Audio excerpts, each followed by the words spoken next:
কোন ইলেকট্রোড কোথায় ব্যবহার করবেন, ভুল করলেই অয়েল নষ্ট।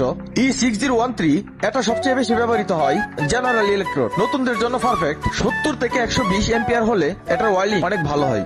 E7018 স্ট্রাকচারাল কাজের জন্য 100 থেকে 180 এম্পিয়ার হলে ওয়াইলিং অনেক ভালো হয়। E6011 ডার্টি বা মরিচা ধরা মেটালের কাজ করতে দারুণ হয়। 80 থেকে 130 এম্পিয়ার হলে ওয়াইলিং অনেক ভালো হয়। E6010 পাইপলাইনের রুট পাশের জন্য এটা বেস্ট। 75 থেকে 120 এম্পিয়ার হলে রুট পাস অনেক ভালো হয়। E3008L স্টেনলেস স্টিলের জন্য ব্যবহার করা হয়। 70 থেকে 110 এম্পিয়ার হলে অনেক ভালো হয়।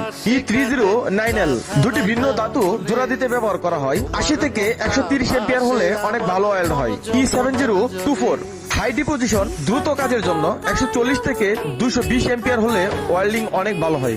E7014 খুব সহজেই ব্যবহার করা যায়, স্মুথ ফিনিশিং দেয়। 90 থেকে 150 এম্পিয়ার হলে ওয়েল্ডিং অনেক ভালো হয়। ভুল ইলেকট্রোড মানে সময় নষ্ট এবং কাজ নষ্ট, তাই কাজের আগে জেনে নিন, তারপর কাজ শুরু করুন।